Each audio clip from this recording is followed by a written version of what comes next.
지금의 팔레스틴 지역 사마리아에 수가라고 하는 자그마한 빌리지가 있고 그 빌리지에 오플라라는 한 여인이 살고 있었습니다.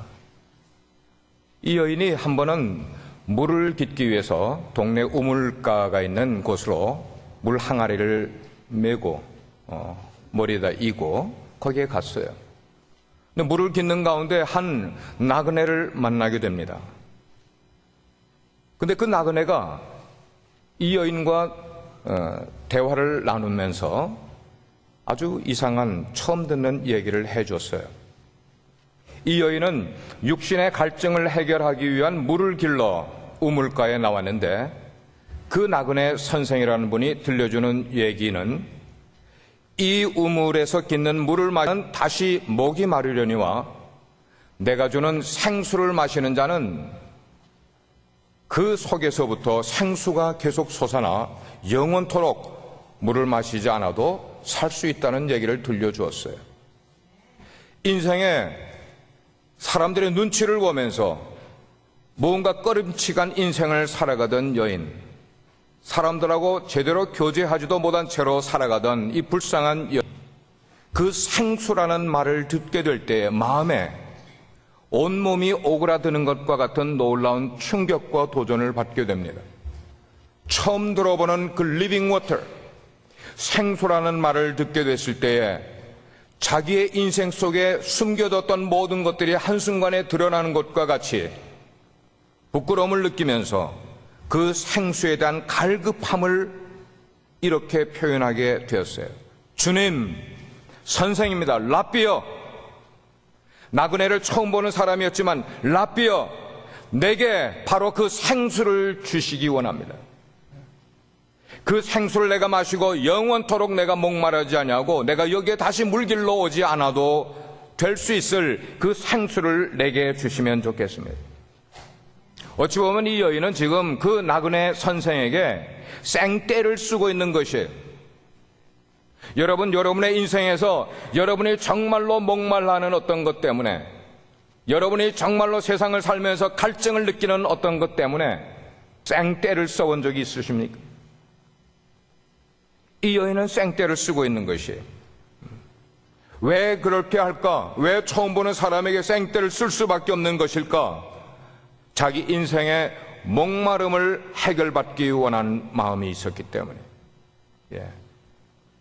여러분, 이렇게 하나님의 말씀을 받는 성도들에게는 말씀에 대한 목마름이, 갈증이, thirsty가 우리 가운데 있어야만 되는 거예요.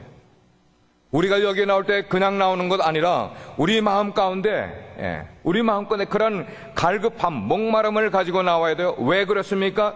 우리 사람의 영혼이라는 것은 하나님의 말씀으로만 우리 속에 있는 이 갈증을 채울 수 있는 길이 다른 길이 없기 때문에, 다시 말씀드려요. 우리 사람의 영혼은 하나님의 말씀으로만 우리 속에 있는 이 갈급함을 채울 수 있는 길이 다른 길이 없기 때문에.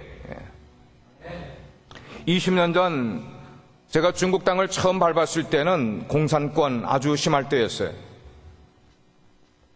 근데 그때 제가 12월 달에 갔는데 워낙 거기에 있는 그리스도인들이 말씀이 귀한 때였고 말씀을 듣고 싶은 마음의 갈증을 가지고 있는 사람들이었기 때문에 언더그라운드 처치, 지하교회에서 사경회를 한다, 미국서 온 어느 선생이 사경회를 한다는 소문이 이웃 퍼지게 되니까 그 마을에 있는 그리스도인들만 아니고 옆 동네에 있는 그런 사람들이 1시간, 2시간을 겨울에 영하 20도를 오르내리는데 찾아와서 구역구역 사람들이 무리지어서 찾아오게 되는 거예요. 그들에게는 추위가 아무것도 아니었어요. 자기 속에 있는 하나님의 말씀에 대한 갈증, 그 목마름을 채우기 위해서는 그 영하 20도 정도가 오르내리는 그 추위가 전혀 아랑곳하지 않냐고 예배에서 말씀을 1시간 전하든지 2시간 전하든지 그들은 거기에 대해서 전혀 불평하지 않냐고 숨을 죽이고 말씀을 듣고 있는 모습을 지금도 기억을 할 수 있어요. 제가 어린 시절에 저희 부모님이 신앙생활을 하실 때에 어느 먼 곳에서 부흥사경회를 한다 그러면 저희 부모님이 그 먼 곳까지 걸어서 참여하시고 밤 늦게 돌아오셨던 것을 지금도 기억을 해요.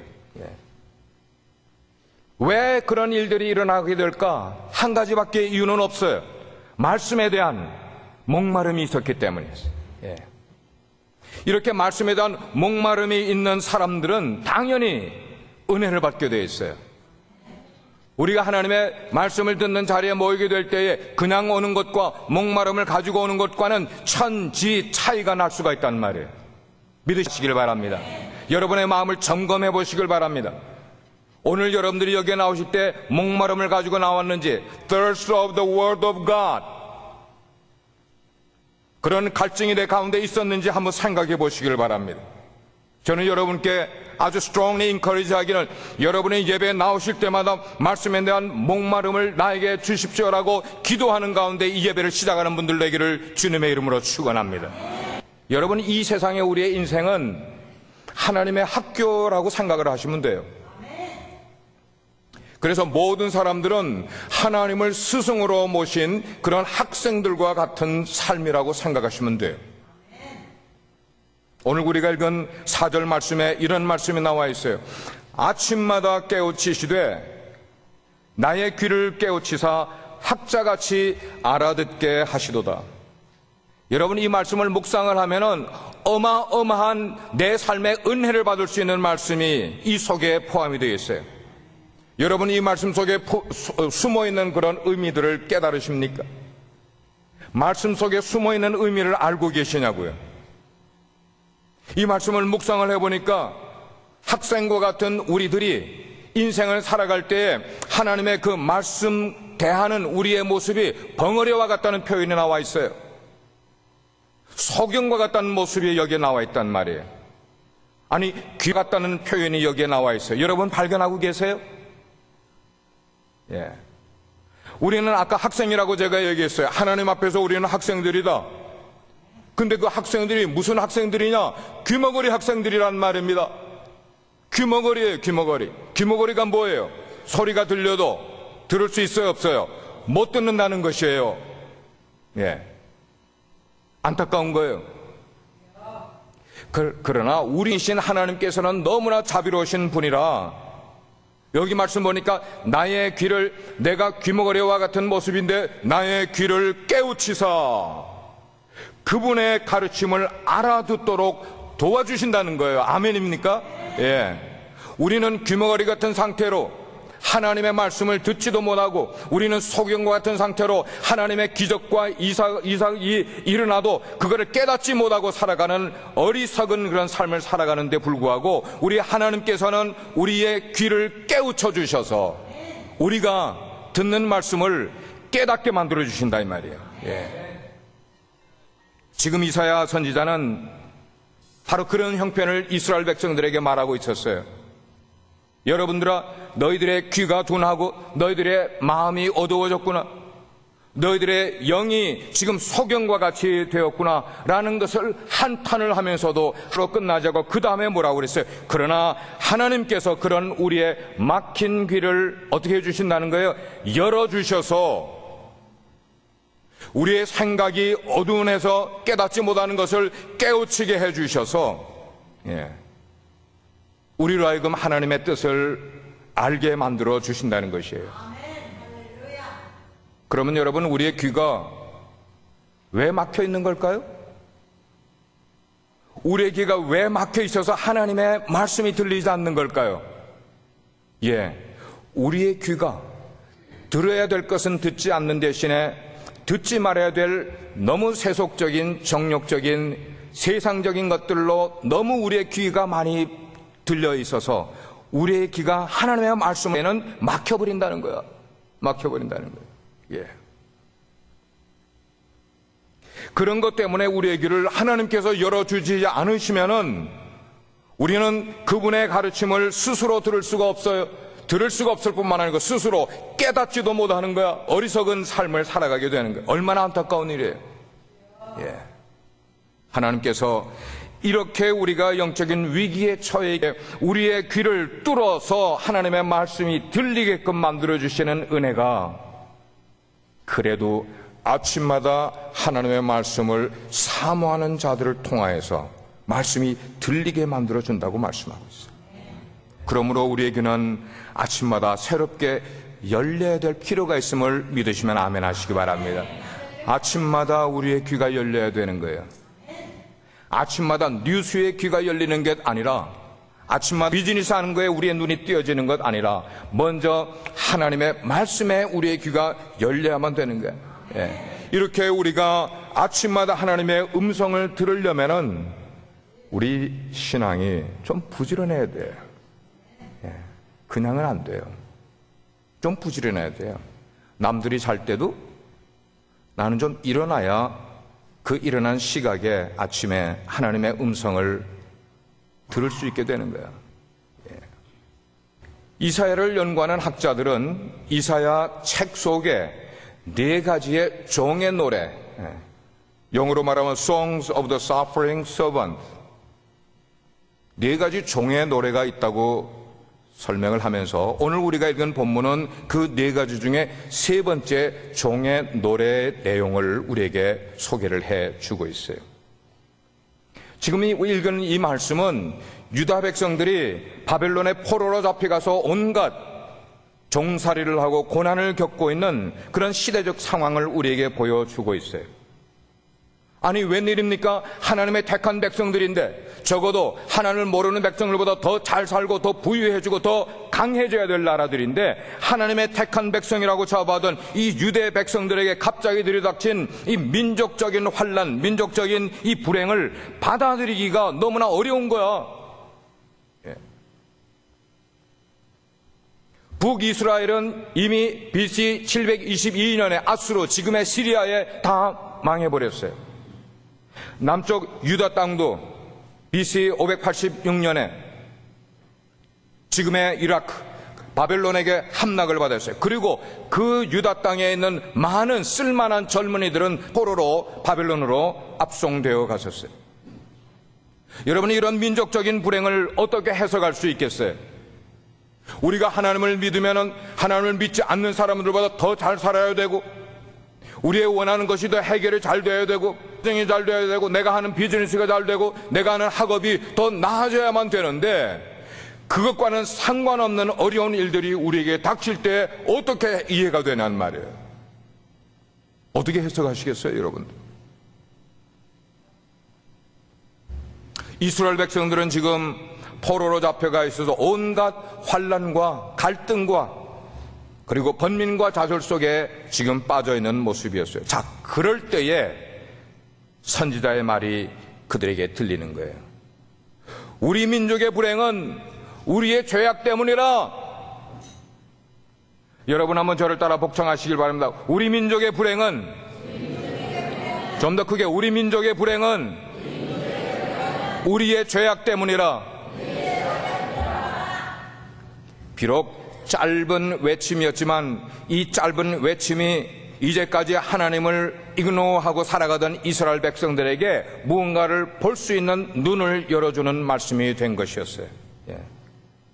이제 사람들은, 이스라엘 백성들은 자기들의 고국, 아브라함 때부터 하나님이 약속의 땅으로 주신 그 가나안 땅으로 돌아갈 그런 가능성을 완전히 포기하고 좌절하게 됩니다. 그렇게 좌절하고 있는 때에 또 다른 말이 이스라엘 백성들, 지금 바벨론에 가 있는 포로로 잡혀 있는 그 사람들 가운데 다른 말이 돌아다니기 시작을 하는 거예요. 그 다른 말 돌아가는 내용은 여기에 나온 말씀, 오늘 읽은 1장은 그 앞절에 보면 2절에 이런 말씀이나, 하나님의 손이 어찌 짧아서 우리를 구원하지 못하겠느냐? 전능하신 하나님이 우리를 건질 능력이 없으시단 말이냐? 너희들이 하나님을 잘못 알고 있지 않느냐? 근데 우리가 조금만 상상력을 동원해서 이 구절을 이해를 하게 되면은, 지금 바벨론의 오피서들, 바벨론의 관리들은 이미 유대 사람들 가운데 돌아다니고 있는 이 괴문서, 이 괴문서의 정체를 이미 알아냈어요. 누가 이 말을 퍼뜨리는지 알아냈어요. 그래서 그 사람을 지금 감옥에 붙들어 들였습니다. 감옥에 붙들일 뿐만 아니고 신문을 하고 고문을 했어요. 그 내용이 지금 우리가 읽은 6절의 말씀이란 말이에요. 6절을 보시기 바랍니다.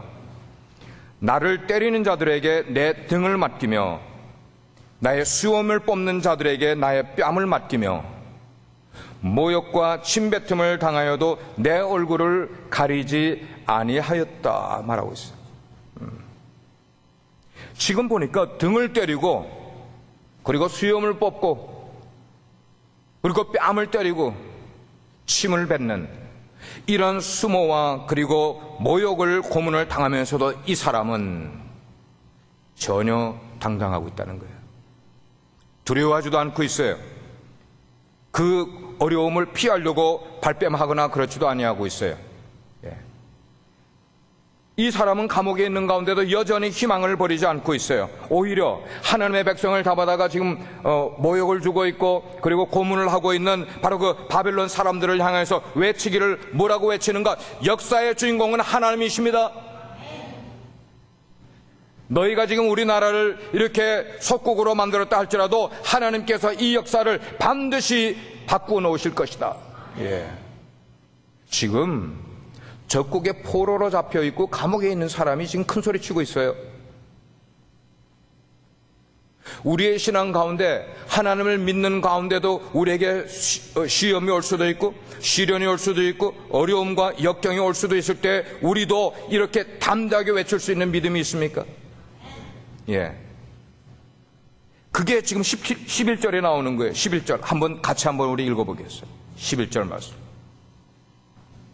합독하겠어요. 시작. 보라, 불을 피우고 횃불을 둘러 띈 자여, 너희가 다 너희의 불꽃 가운데로 들어가며 너희의 피운 횃불 가운데로 들어갈지어다.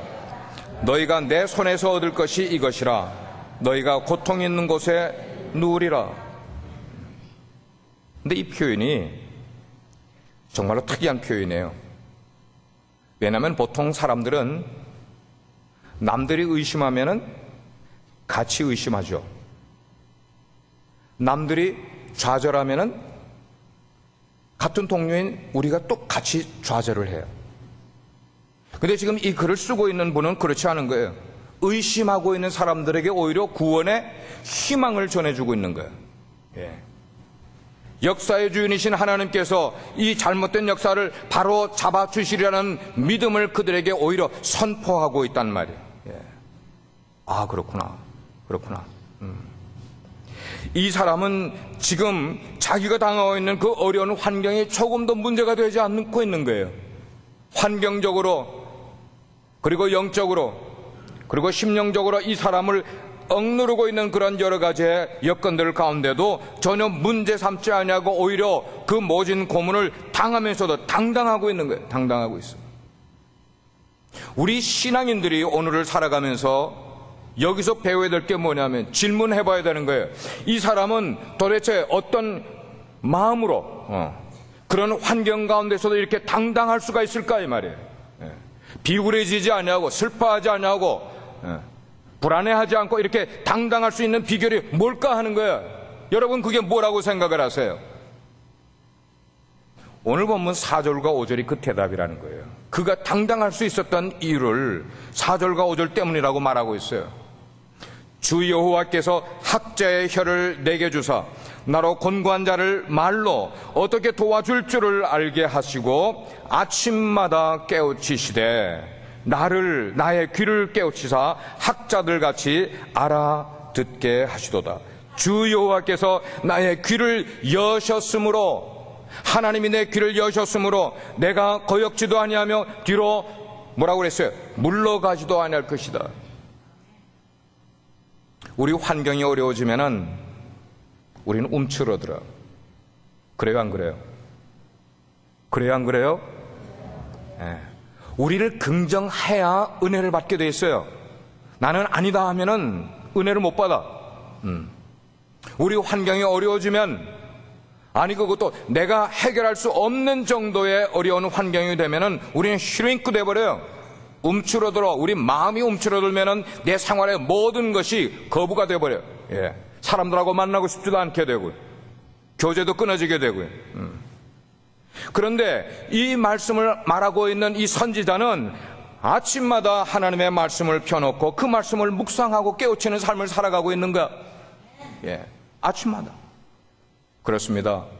선지자는 아침마다 자신을 하나님의 말씀 앞에 내려놓는 작업을 쉼 없이 계속하고 있는 모습을 보여주고 있어요. 그리고 그렇게 하고 있는 하나님의 말씀 앞에 자기를 내려놓고 있는 바로 그를 하나님께서 말씀을 깨우치는 은혜를 베풀어 주시고 있어요. 아멘. 아멘. 아멘. 그렇습니다. 아침은 하나님의 말씀을 듣고 깨우칠 수 있는 축복의 시간이에요. 여러분 가운데 아침을 맞이하지 않고 하루를 시작하시는 분 계세요? 아무도 없어요. 아침은 하나님이 우리의 라이프에 every single day 주시는 하나님의 선물이에요. 하나님의 말씀을 깨달을 수 있는 기회를 그 아침마다 주시는 거예요. 예. 여러분은 아침에 하나님의 말씀을 깨우치는 은혜를 경험한 적이 있으십니까? 어떻게 아침에 하나님의 말씀의 은혜를 깨닫고 계십니까? 예. 어떤 사람들은 기도하면서도 하나님의 음성을 한 번도 들어본 적이 없다고 말씀하는 분이 계세요, 저한테.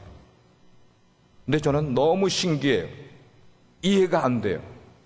그렇게 기도 생활을 하면서 하나님의 말씀을, 하나님의 음성을 한 번도 들어보지 못했다는 그게 너무나 신기해, 이상해.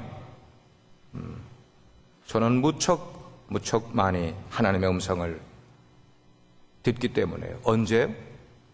아침에요. 아침에. 제가 하나님의 음성을 듣는 법을 쉽게 여러분께 알려드리겠어요. 예를 들면은 어떤 사람을 만났는데 그 사람이 굉장히 침묵하고 있는 사람, 말수가 적은 사람, 그래서 개인으로 이야기할 때나 사람이 있을 때도 딴 사람들은 다 이야기를 해도 그는 말을 하지 않는 사람을 말하게 하는 법이 있어요. 강구사님 아시죠? 어떻게 하면 될까요?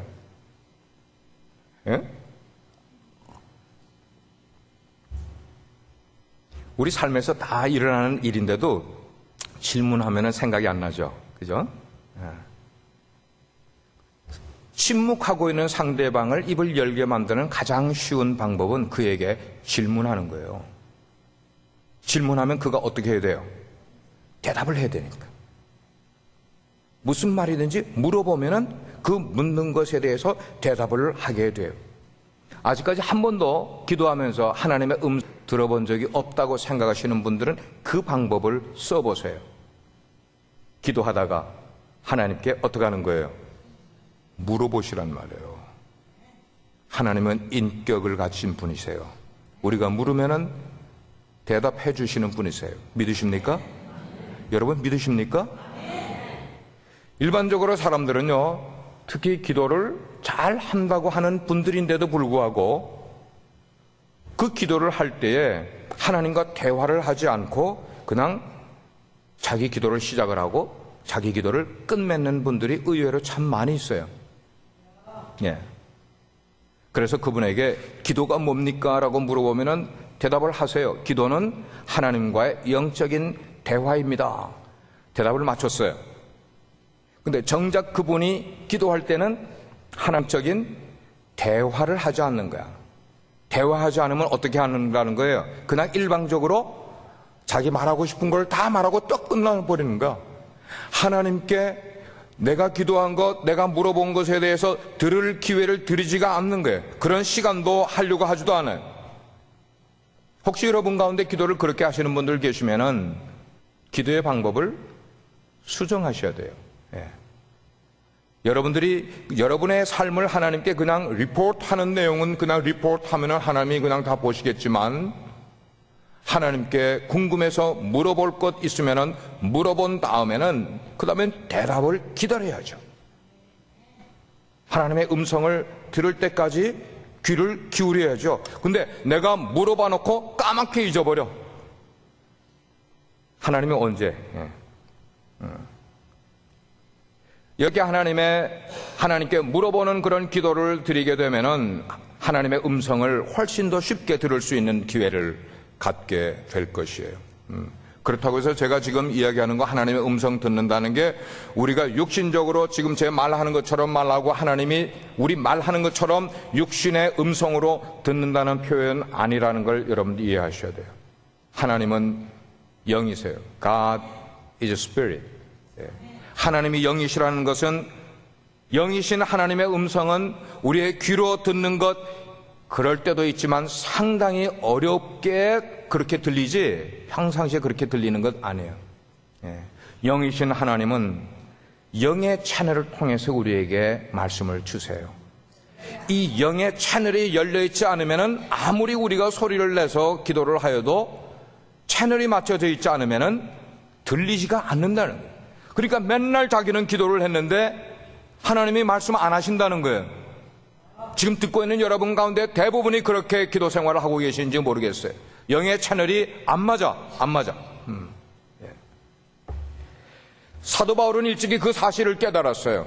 그래서 로마서의 말씀에 보면 그렇게 말씀했어요. 성령이 친히 우리 영으로 더불어 말씀하신다. 성령이. The Spirit Himself testifies with our spirit. 성령이 친히 우리로 더불어, 우리 영으로 더불어 말씀을 하신다. 이렇게. 그렇습니다. 아침은 하나님의 말씀을 깨우치는 시간으로 하나님께서 정해놓으신 정말 영적인 삶의 법칙이 바로 아침에 그런, 물론 낮에 하나님께 외쳐도 하나님이 듣지 않으시는 분 아니시고 저녁에 하나님께 그렇게 말씀을 듣고 깨우칠 수 있는 기회도 있지만, 그러나 성경은 아침이 가장 효과적이라고 말씀을 하고 있습니다. 아침에 모든 것 시작하기 전에, 모든 것 시작하기 전에 누구부터 먼저 하라는 거예요? 하나님 먼저 만나라는 거예요. 저에게 아침 기도 시간은 제 인생을 지탱해주는, 그리고 제 목회를 유지시켜주는 그런 시간이지만, 또 다른 한편으로는 말씀을 깨우치는 시간이기도 해요. 저의 아침 기도 시간은. 제가 궁금해하는 어떤 말씀을 묵상을 하다가 깨달아지지 않을 때는 아침 기도 시간에 하나님께 물어볼 때도 있어요. 그러면 하나님께서는 평소에 제가 궁금해하던 그런 질문들을 듣고는 응답을 해주시는 거예요. 잘 깨달아지지 않는 그런 본문을 하나님께 계속 묵상으로 가지고 나가면은 좋으신 아버지께서는 그거를 아주 친절하게 저에게 깨닫게 해주시는 거예요. 로마서 7장 11절 말씀 같은 경우는 제가 읽어도 주석을 찾아봐도 제가 이해하지 못하는 그런 말씀이었었어요. 이런 내용이야. 죄가 기회를 타서 계명으로 말미암아 나를 속이고 그것으로 나를 죽였느니라. 신학 공부를 했어도 이게 이해가 안 돼. 무슨 말씀인지. 여러분 성경 읽으면 다 이해가 되세요? 이해가 되세요? 그래서 성경으로 모든 거 다 할 수 있어요? 아니요. 수십 년 동안 설교 생활을 하고 책을 보고 한 사람도 이해가 되지 않는 거예요. 뭐 몇 군데 주석을 찾아봐도 이걸 이해시킬 수 있는 말씀이 없어. 그런데 어느 날 아침 시간에 하나님께 기도를 하는 가운데 하나님께 그 문제를 가지고 왔을 때에 하나님께서 그 구절을 속 시원하게 저에게 설명을 주시는 거야. 설명을 주시는 거예요. 어떤 분은 이게 계시라고 이야기할 수도 있겠지만, 아니, 아침마다 그렇게 구할 때 하나님께서 깨우쳐 주시는 은혜를 베풀어 주시더라는 거예요. 여러분 그것을 새벽 기도에 나와서도 그렇게 할 수 있지만, 아니 여러분의 삶의 터전에서 그렇게 하시면 얼마나 쉽단 말이에요. 여러분의 삶의 터전에서, 여러분의 일터에서 딴 사람들보다, 아니 평소보다 30분 정도 더 일찍 나가 있어서 이런 시간을 여러분들이 가지시면은 하나님이 말씀을 깨우쳐 주시는 그런 시간들을 누리게 되면 그날 하루의 삶이 어떻게 이어지겠냐는 것이에요. 말씀을 깨우친 사람에게는 그것을 전할 메시지도 함께 주시는 거예요, 하나님이. 이사야는 그 깨우친 말씀을 그냥 두지 않고 글로 썼어요. 양피지에다가 붓으로 썼어요. 그리고 그 붓으로 쓴 양피지를 포로 생활하면서 마음의 고통을 갖고 있고 마음의 불안을 갖고 있고 미래에 대한 어려움을 가지고 있는 그 사랑하는 백성들, 지치고 소망 없이 살아가고 있는, 좌절 속에 살아가고 있는 백성들에게 하나님이 깨우쳐준 그 말씀을 적은 것을 회람하는 거예요. 마치 제가 아침마다 여러분들에게 말씀을 하나씩 보내드리는 것처럼. 그거를 받는 거예요. 동포들이 그거를 보고 깨우치는 거예요. 격려를 받는 거예요. 예. 이사야가 이렇게 거기다가 썼어요. 백성들아, 우리 민족이 왜 이런 불행을 당하는지 생각하고 있으라, 이 말이에요. 우리 민족이 왜 이런 불행을 당하고 있는지. 그것은 우리 민족이 저지른 죄 때문이라. 이 문제를 해결할 수 있는 한 가지 길은 하나님 앞에 이 죄악을 가지고 나가 뭐 하는 길이라? 회개하는 길이라. 예. 또 사랑하는 자기 동족들에게 말합니다. 왜 우리 민족들이 절망하고 있는가? 예. 백성들아, 왜 당신들이 절망하고 있느냐?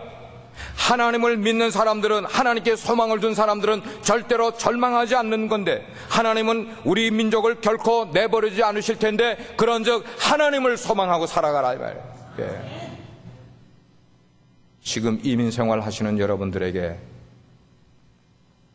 이 말씀이 흘려들을 말씀이세요?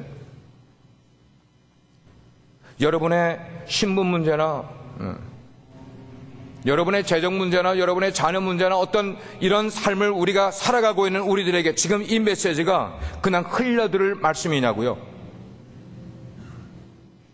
아니에요. 어느 한 사람도 이 메시지를 흘려들을 수 있는 말씀이 아닌 거예요. 요즘처럼 미션 사명에 대한 말이 많이 나왔던 적이 이전에 그런 때가 없었어요. 오늘날은 얼마나 사명이라는 말을 많이 쓰는지 몰라. 그래서 개인의 사명도 이야기를 하고, 가정의 어떤 사명을 이야기를 하고, 뭐 인생 사명을 이야기를 하고, 교회의 사명을 이야기하고, 그리스도인의 사명을 이야기하고, 뭐 미션에 대한 이야기가 너무나 많이 있는데, 여러분 명심해야 될 일이 있는데 뭐냐면은, 우리가 그렇게 미션을 말하는 사람들이라면은 먼저 깨달아야 될 내용이 있는데, 하나님의 말씀을 먼저 깊이 깨우치지 않는 미션은 그 하나님께서 온 미션이 아닌 거예요. 예. 우리 가정의 미션이라고 이야기를 한다 할지라도, 사명이라고 한다 할지라도, 그 가정이 하나님의 말씀을 깨우치지 않은 사람에게 하나님은 절대로 미션을 주지 않는다는 겁니다. 이해가 되세요? 우리 공동체가, 하나님이 우리 공동체를 정말로 미션을 주시기 위하면 먼저 우리 공동체가 하나님의 말씀을 깨우치는 공동체가 될 때에 그 깨우침 받은 사람들에게 그 다음에 주시는 게 미션인 거예요. 우리가 말씀을 깨우치지도 않았는데 하나님이 왜 우리에게 사명을 주시겠어요? 교회가 사명이 없으면 어디로 나가야죠? 방향을 모를 수가 있어요. 우리가 깨달아야만 되는 것입니다. 말씀의 소중함을 모르는 사람들에게 하나님이 미션을 주지 않습니다. 말씀을 듣고 순종하려고 하지 않는 사람들에게 하나님이 사명을 주지 않습니다. 말씀을 배우려고 하지 않고 깨우치는 일에 소홀한 사람에게는 하나님은 미션도 주시지도 않고 비전도 주실 이유가 없는 거예요. 하나님은 미션도 비전도 누구에게 우선순위를 주는가? 예. 하나님의 말씀을 깨우치는 사람들에게 주는 거예요. 예. 말씀을 깨우친 사람은 자기 인생을 그냥 살지 않고 담대하게 살아가게 돼요. 그게 8절과 9절의 말씀이에요. 한번 보시기 바랍니다. 나를 의롭다 하시는 이가 가까이 계시니 나와 다툴 자가 누구냐?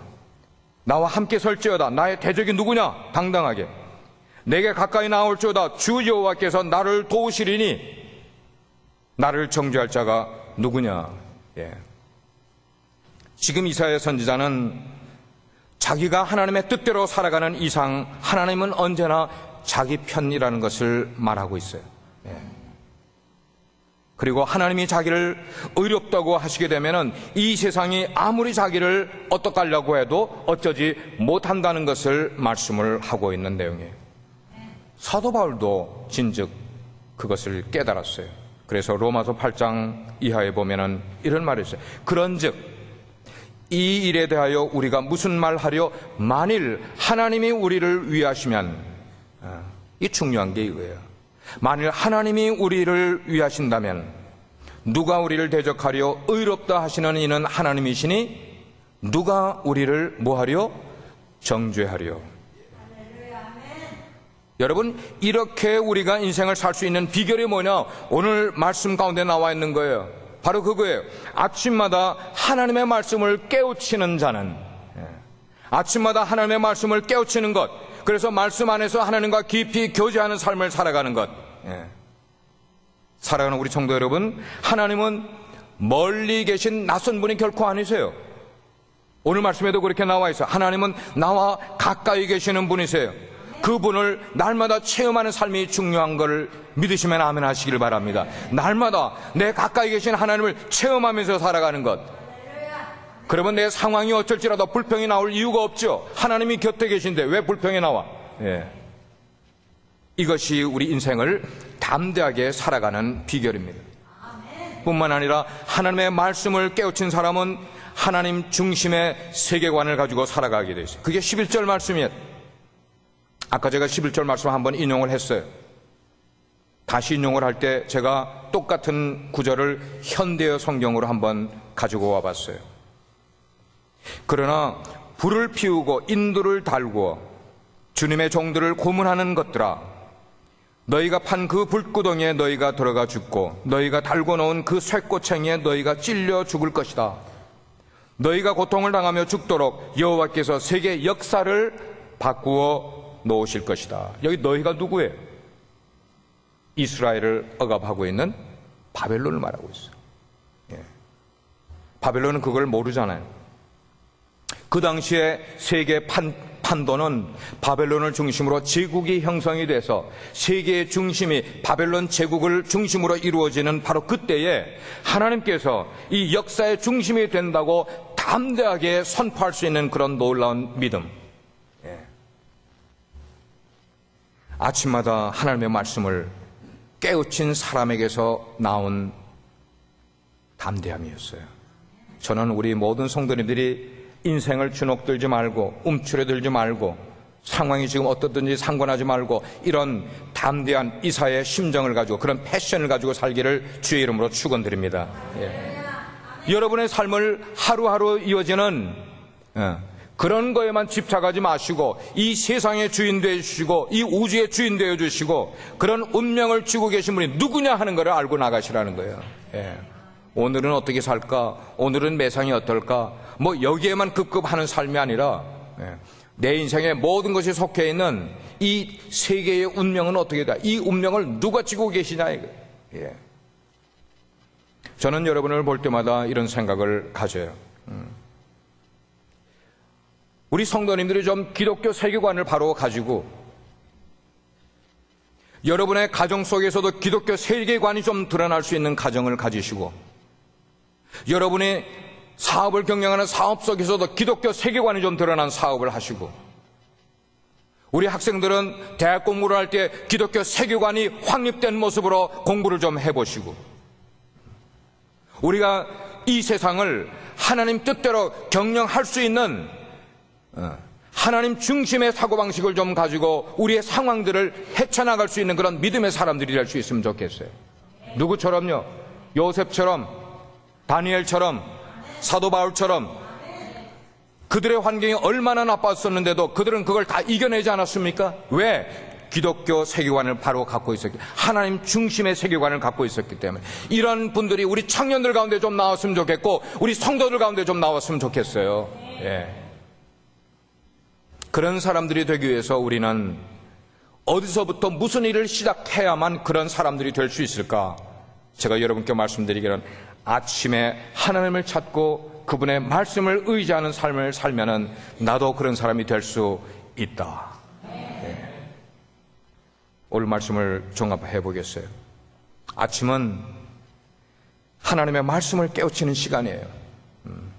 아침은 하나님께서 그렇게 정해놓으신, 뭘 정해놓으셔서 우리를 축복하시려고 따로 떼어놓은 시간이야.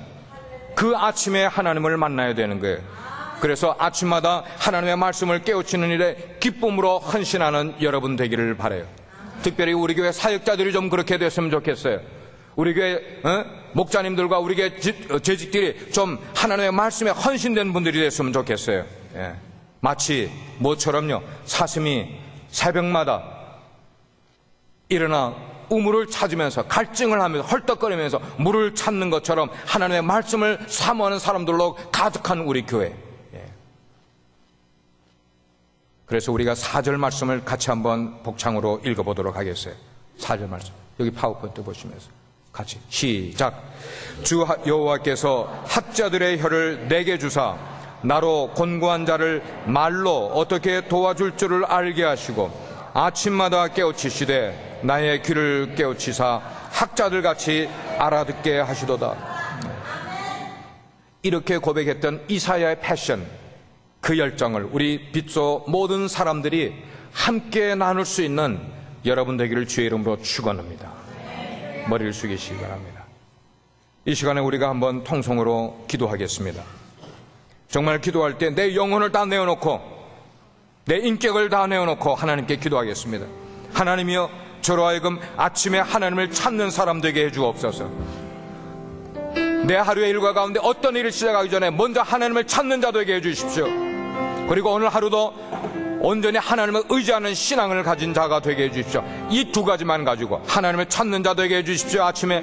그리고 하나님을 의지하는 신앙을 갖게 해달라고 이 시간에 한번 우리가 주여를 한번 외치고 이 시간에 한 2분 동안 통성으로 기도하겠습니다.